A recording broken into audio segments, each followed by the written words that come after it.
La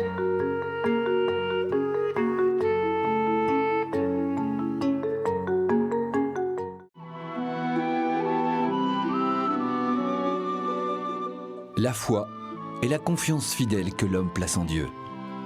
Abraham est appelé le père des croyants, car il est un modèle de foi pour ses descendants de génération en génération. Le livre de la Genèse raconte de quelle manière il engage son existence sur l'appel et sur la promesse de Dieu.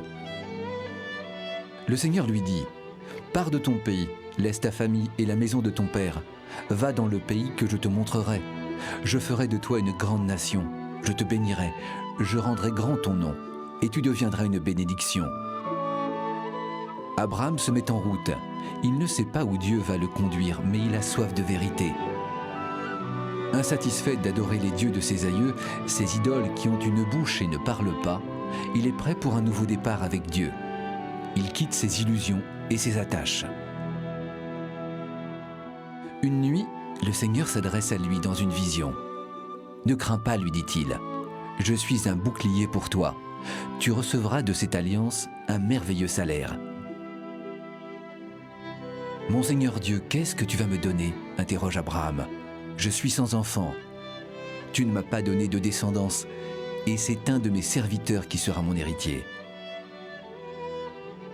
Mais le Seigneur lui répond, « Ce n'est pas lui qui sera ton héritier, mais quelqu'un de ton sang. » Puis il le fait sortir en disant, « Regarde le ciel et compte les étoiles, si tu peux.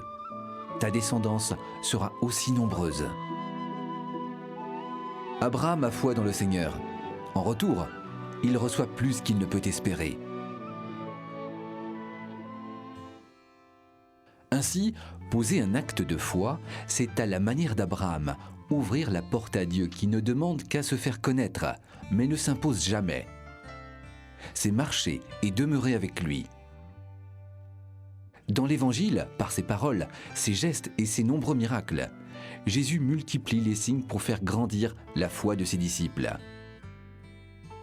La foi est une invitation, une adhésion qui oriente la vie. C'est une affaire de cœur et de raison. Comme saint Paul l'a écrit aux Galates, nous pouvons reconnaître la foi aux fruits qu'elle produit chez celui qui en est rempli. Amour, joie, paix, patience, bonté, bienveillance, humilité et maîtrise de soi. L'exemple de la vie des saints, leur rayonnement et leur vraie joie sont plus convaincants que tous les arguments en faveur de Dieu. Interprétés avec les yeux du cœur, ils renforcent la foi.